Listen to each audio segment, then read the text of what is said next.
The civil administration is weighing a new legal tool that would help authorize settler outposts. It could be used in cases where the only other options is a government decision to declare that they are new settlements.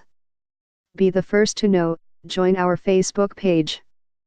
Function D S ID var JS FJS equal D get elements tag name S 0 if D get element bid ID return JS equal D crea tilment S JS.id equal ID JSSRC equal / connect facebook.net / n_us / all JS number XFBML equal 1 and app ID equal 1634148068997 FJS parent node insert before JS FJS document script Facebook JS SDK. Upon orders from Israel's upper political echelon, Attorney General Avichai Mendelblit has already held 2 discussions on this issue in the last year. The government is under international pressure not to legalize new settlements, so the only way to authorize an outpost is to declare it as a neighborhood of an existing settlement. But the principle of adjacent land means that only outposts close to existing settlements can be legalized this way. For those outposts too far away from a settlement,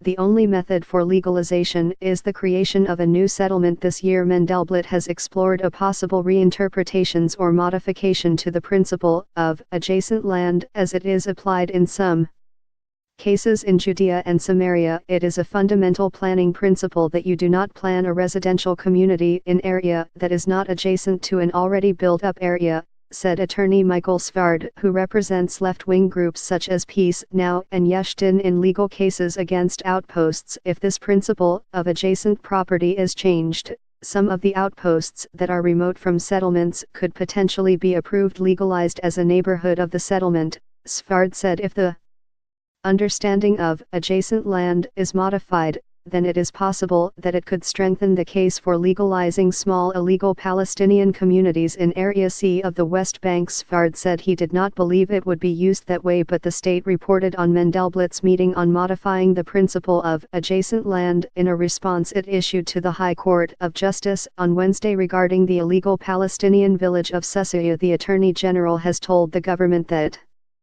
there is no legal impediment to prevent the Higher Planning Council for Judea and Samaria from re-examining the standing and weight that should be given to the principle of adjacent land in Judea and Samaria, the state said. As a result, the upper political echelon has instructed the Higher Planning Council to hold a discussion on this. The state said it reported on the matter to the HCJ in regard to Caesarea, because one of a number of impediments in legalizing Caesarea is its small size and the lack of available services.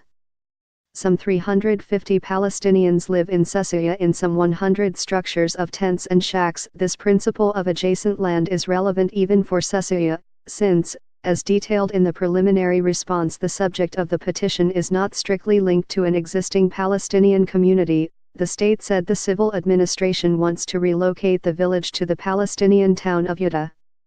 The village of Caesarea opposes the move, as it wants to be recognized by the state in its current location near the Jewish settlement of Caesarea, in the South Hebron Hills. The state told the HCJ that no enforcement action would be taken against structures in Caesarea that were built before February 24, 2014, until such time as the issue of adjacent land was being debated. It added that this did not obligate the state to authorize Caesarea, but it said it could move structures erected after February 24, 2014 with only 15 days' notice. Attorney Qamar Mishriki Assad, co-director of Haklel, in defense of human rights, who is representing Caesarea, said that at stake was the fate of 20 structures that house some 100 people. She added that the civil administration had erred in believing that the construction occurred after February 24, 2014. The demolition of 1/5 of the village is an extreme step that will damage the most basic humanitarian needs and the very humanity of those